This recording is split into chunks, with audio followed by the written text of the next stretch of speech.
Hello everyone, আমি সুতপা। আজকে চলে এসেছি একটা নতুন মেকআপ টিউটোরিয়াল নিয়ে।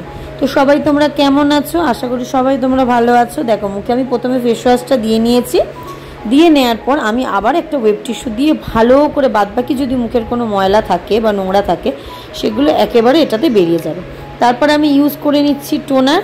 দেখো, টোনারটা ঢালতে গিয়ে আমার তো মনে হলো জাস্ট বাইরে পড়ে গেল, তো কী করবো, থতমত খেয়ে গেছি আমি। তারপর হচ্ছে মুখে আমি অ্যাপ্লাই করে নিচ্ছি। আমি কিন্তু হাত দিয়েই অ্যাপ্লাই করছি, তোমরা চাইলে কিন্তু কটন দিয়েও কিন্তু ইউজ করতে পারো। স্কিনটাকে খুব ভালোভাবে প্রিপারেশান নেবে, নাহলে কিন্তু মেকআপটা লং লাস্টিং একদমই হবে না, কালো হয়ে যাবে, উঠে যাবে, নানান প্রবলেম। দেখো, তারপরে আমি একটা গ্লো মিস্ট ইউজ করে নিচ্ছি যাতে স্কিনের গ্লোটা বজায় রাখে আর হাইড্রেশন মেনটেন ব্যাপারটা হয়। তো এটাকে আমি ইউজ করে নিচ্ছি। তারপর আমি একটা ওয়াটার ক্রিম আমি ইউজ করে নেবো, যেটা হচ্ছে এখন তো ভীষণ গরমকাল আর মুখে প্রচুর সোয়েট প্রবলেম তো আমার হয়।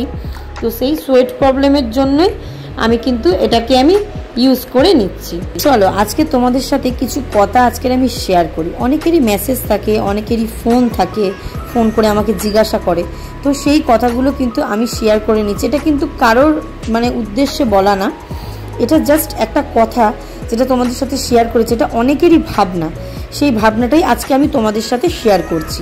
সবার প্রথমে বলে রাখি, বাজারে যেরকম আলু, পেঁয়াজ, পটল যেরকম বিক্রি হয় নানান দামে, যেমন ওদেরও একটা যেমন ব্যবসা, এটাও কিন্তু আমাদের একটা মেকআপ আর্টিস্ট। এটাও আমি কেন এত বাজেট নিই ব্রাইডাল সাজাতে, কেন পার্টি মেকআপের এত আমার বাজেট বেশি, ওই অমুক মেকআপ আর্টিস্ট তো এত কমের মধ্যে নেয়, তাহলে তোমার কেন এত বাজেট বেশি?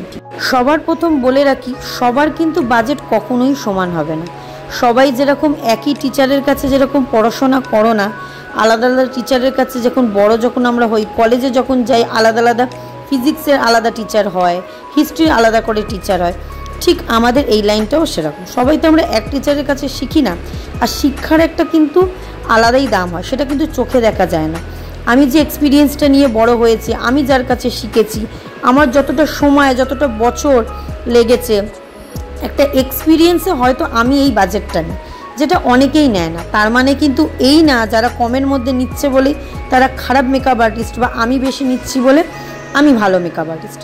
সবার কাছে আলাদা আলাদা চয়েস আর আলাদা আলাদা কাজের প্রতি ভালোবাসা। আমার কাজের প্রতি ভালোবাসা এরকম ধরনের, আমি যে এক্সপিরিয়েন্স নিয়েছি আমি যা কাজ থেকে, আর আমার এক্সপিরিয়েন্স থেকে আমার এই বাজেটটা। তো আলাদা আলাদা ব্র্যান্ডের তো আলাদা আলাদা প্রাইস তো অবশ্যই হবে মেকআপের, কিন্তু তার মধ্যে এই না যে এটা খারাপ, ও কমে নিচ্ছে বলে ওটা খারাপ, এ বেশি নিচ্ছে বলে এটা ভালো। কিন্তু হ্যাঁ, একটা 5,000 আর 10,000 মধ্যে কিন্তু ডিফারেন্স কিন্তু আছে। তাই তোমরা এই বিষয়টা একটুখানি মাথায় ভেবে রেখে দেখো, কেন সে বেশি নিচ্ছে।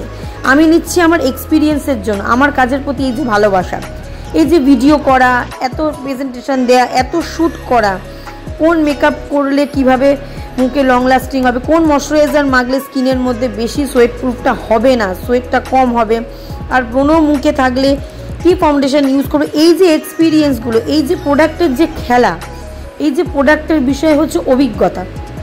আমি আমার কাজের প্রতি যে ভালোবাসাটা, যে এক্সপিরিয়েন্সটা আমি এত দিন করে যে অর্জনটা করেছি কাজে, আর শিক্ষা কোনো দিন চোখে দেখা যায় না, তার জন্য হয়তো আমি এই বাজেটটা নিই। তাই এই কথাগুলো কারোর উদ্দেশ্যে বলা না, তো এটা একটুখানি মাথায় রেখে তোমরা একটুখানি ভেবে দেখো। তো যাই হোক, কথা বলতে বলতে আমার মেকআপটা কিন্তু অলমোস্ট কমপ্লিট হয়ে গেল। তোমাদের কেমন লাগলো আজকের ব্লগটা কিন্তু আমাকে অবশ্যই কমেন্ট করে জানিও। আমাদের ব্রাইডাল বুকিং ওপেন আছে, যারা যারা এখনও স্পেশাল ডের জন্য তোমরা বুকিং করোনি, তারা ঝটপট করে বুকিং করে ফেলেন। আর আমাদের নেক্সট ব্রাইডাল মাস্টার ক্লাস শুরু হচ্ছে মে মাসের 20 থেকে।